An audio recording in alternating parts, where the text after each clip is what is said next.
महानगरपालिकेच्या वतीनं शहरातील अनधिकृत वापर तसंच अतिक्रमणाविरोधात आज धडक कारवाई करण्यात आली। शहरातील विविध भागात करण्यात आलेल्या या कारवाईमध्ये अनधिकृत व्यावसायिक वापरास प्रतिबंध करण्यासह मनपाच्या मालकीच्या खुल्या जागेवरील अतिक्रमण हटवण्यात आलं। यातली सर्वात महत्त्वाची कारवाई ठरली ती जिल्हा स्टेडियम परिसरातील मँगो ट्री या हॉटेलवर झालेली।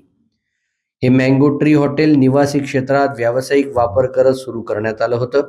अनधिकृत व्यावसायिक वापराच्या अनुषंगानं चंद्रपूर शहर महानगरपालिकेच्या वतीनं या ठिकाणी कारवाई करून हॉटेल सील करण्यात आलं।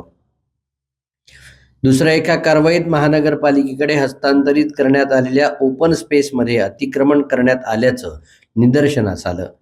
या अतिक्रमणाविरोधात महानगरपालिकेच्या पथकानं कारवाई करत अतिक्रमण हटवलं आणि जागा अतिक्रमण मुक्त करण्यात आली।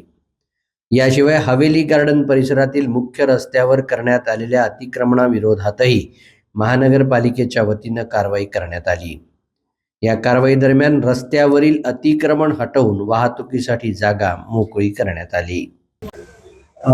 आज आपण 3 ठिकाणी कारवाई केलेली आहे। ही कारवाई चंद्रपूर आपला स्टेडियमच्या बाजूला असलेला मँगो ट्री हे विना परवानगी रेसिडेन्शियल झोनमध्ये असलेले हॉटेल आपण सील केलेलं आहे। दुसरी कारवाई महानगरपालिकेला हँडओव्हर करण्यात आलेला ओपन स्पेस याला इथला आपण वॉल कंपाऊंड काढलेला आहे। तर तिसरी कारवाई हवेली गार्डन येथे रस्त्याच्या बाजूला असलेलं अतिक्रमण मोठ्या प्रमाणात अतिक्रमण होतं व इथल्या नागरिकांचा आपल्याला वारंवार अतिक्रमण काढण्याबाबत विनंती होती। त्या अनुषंगाने आपण ही रुटीन कारवाई केलेली आहे।